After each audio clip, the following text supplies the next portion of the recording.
It is called peace. Inaitwa amani. Peace. Amani. Where there's no peace, Mahali ambapo hakuna there amani, is no blessing. hakuna baraka. If your mind and your heart is not at peace, Kama akili yako na moyo wako hakuna amani, then there's no blessing. basi hakuna baraka. Blessing cannot enter where there's no peace. Baraka haiwezi ingia mahali ambapo hakuna amani.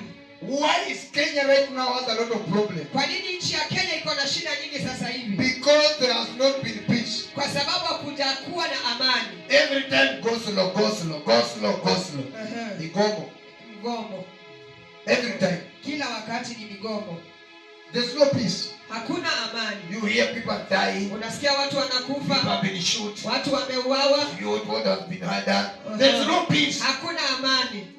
Where there's no peace, mahali ambapo hakuna amani, there's no blessing. hakuna baraka.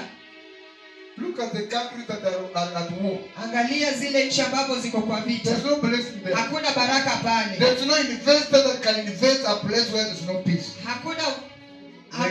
Hakuna wawekezaji wanaweza wekeza mahali ambapo hakuna amani. So peace, kwa hivyo amani, attracts the blessing of God. inavutia baraka ya Mungu. You need to make sure that your house is at peace. Unafaa kuhakikisha ya kwamba nyumba yako ina amani. Then the blessing will be there every day. Kisha baraka ya Mungu zitakuwa pale kila siku. Where there's murmuring, mahali ambapo kuna manunguniko na magombano, there's no blessing there. Hakuna baraka pale. If you want to chase blessing in your life, ukitaka kufukuza baraka kwa maisha yako, live a life or a place where there's no peace. Ishi maisha ama mahali ambapo hakuna amani. You will never see the blessing. Hautawahi ona baraka. I'm telling you for this. Nakuambia ukweli. Make sure that your house is at peace. Hakikisha nyumba yako ina amani. Make sure your heart is at peace. Hakikisha moyo wako ina amani. Make sure your mind is at peace. Hakikisha akili zako iko na amani. Paul said, Paulo akasema, live with peace with everyone. Ishi kwa amani na kila mmoja. Number 6. Yes.